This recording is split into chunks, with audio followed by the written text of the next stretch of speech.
नमस्कार, ब्यावर में महेंद्र रावत। आप देख रहे हो ब्यावर लाइव न्यूज। आज हमारे साथ जुड़े हुए मनोज जी चौहान। निर्दलीय के रूप में चुनाव लड़ रहे हैं ब्यावर विधानसभा से। इनकी क्या प्राथमिकता रहेगी ब्यावर विधानसभा के लिए, ब्यावर निवासियों के लिए, ब्यावर जिले वासियों के लिए, मैं इनसे बातचीत करना चाहूंगा। सर नमस्कार। नमस्ते सर। सर, विधानसभा चुनाव बहुत नजदीक है, आपने निर्दलीय टाल ठोकी है, आपकी क्या ऐसी प्राथमिकता रहेगी विधानसभा क्षेत्रवासियों के लिए, जनता के लिए, पब्लिक हित में? देखिए, हर आदमी की ब्यावर विधानसभा के प्रत्येक आदमी की जो न्यूनतम आवश्यकता है वही मेरी प्राथमिकता है। कि उनको अगर छोटी सी चीज की भी जरूरत है तो मेरी प्राथमिकता है कि उनको मिलना चाहिए। यदि वो किसी तरह से तकलीफ में है तो उनकी तकलीफ दूर करना, यही मेरी प्राथमिकता है। अच्छा सर, जो पिछले कार्यकाल में नजर आ रहा कि आपको ऐसा कोई विकास कार्य देखने को मिला, या ऐसा कोई विकास कार्य जो जनप्रतिनिधि नहीं करवा पाए हो, वो आपकी प्राथमिकता बनती जा रही कि ब्यावर शहर में मैं अगर एमएलए बन जाता हूं तो सबसे पहले मेरा फोकस इधर रहेगा? साहब, वो 15 साल में कुछ नहीं करा सके, आप पिछले 5 साल की कह रहे हैं। जिला बनाने की बात हो तो अपने राज्य में जिला मैंने मांगा। 67 साल से लोग इसके लिए चिल्लाते रहे, लेकिन अपने राज्य में प्रखर होकर मांगने की हिम्मत किसी ने नहीं करी। अस्पताल बलि पाटियों पे टिका था, एक भी नेता को नहीं दिख रहा था कि वो जाके उसके लिए बराबर लगातार, एक बार जाके कहने से कोई काम नहीं होता है। सरकार में अगर बराबर जाके कोई लड़ता है तो वो अस्पताल के लिए नई बिल्डिंग मनोज चौहान लेकर आया। थाने के बाहर देखो आप, 1916 लिखा हुआ है।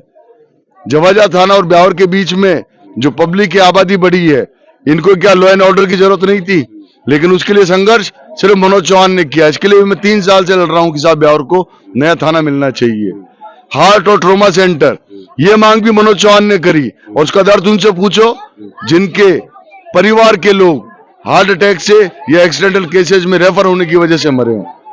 तो मेरा कहने का मतलब ये कि मैंने बिना पद पे रहते हुए भी वो सारे काम किए हैं जो विधायक को कराने चाहिए या बड़े नेताओं को कराने चाहिए। तो आप इससे समझ सकते हैं कि मेरी ब्यावर वासियों के लिए या क्षेत्र वासियों के लिए मेरी सोच क्या है, मेरी मानसिकता क्या है। और ये ब्यावर शहर, ब्यावर विधानसभा मेरा अपना है, इसमें हर न्यूनतम आवश्यकता ही मेरी प्राथमिकता है। एक सर, सबसे बड़ा क्वेश्चन ये आता कि अपना जो ब्यावर जिला है मगरा के अंदर है, यहाँ पर पहाड़ी क्षेत्र होने के कारण जमीनों की जो जमीन बहुत कम है लोगों के पास। फिर भी आसपास में जो इंडस्ट्रीज एरिया, बड़े बड़े प्लांट है, श्री सीमेंट प्लांट है या राज प्लांट हो, उनमें स्थानीय को रोजगार नहीं दिया जाता। अगर आप एमएलए बनते हो ब्यावर विधानसभा से तो आप स्थानीय युवाओं के लिए क्या करोगे?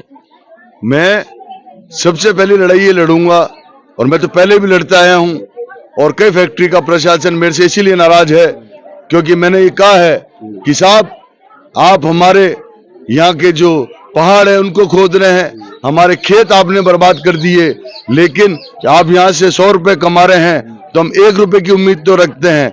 यहाँ पे लेबर है वो भी बिहार से आती है, यहाँ पे अफसर है वो भी बाहर से आते हैं, तो फिर फैक्ट्री भी बाहर ले जाके लगाओ, यहाँ पे कोई जरूरत नहीं है। अगर यहाँ फैक्ट्री रहेगी तो यहाँ के लोग हैं, यहाँ के बाशिंदे हैं, वो काम करेंगे। हाँ, अगर हम नाकारे लोगों की अगर आपसे सिफारिश करें तो आप मत मानो, लेकिन जो योग्यता रखता है उसको आपको रखना पड़ेगा। बिल्कुल। अगर सर जैसे कि आप यहाँ से जीत के विधानसभा में जाते हो तो आगे आपका क्या रहेगा सर? वापस कांग्रेस पार्टी ज्वाइन करोगे या फिर आपके आगे कुछ अलग रहेगा? ये फैसला मैं नहीं कर सकता, क्योंकि मुझे यहाँ पे 36 कौम ने, इस ब्यावर शहर और मगरे ने मिलकर खड़ा किया है, तो जो उनका आदेश है वो सर्वोपरि है। मुझे किसी से कोई सरोकार नहीं है, क्योंकि अब मैं जो भी हूँ, यहाँ के जिन लोगों ने, भाई लोगों ने मुझे हौसला देकर खड़ा किया है, मैं उनसे बंधा हुआ हूँ, बाकी मैं किसी से बंधा हुआ नहीं हूँ।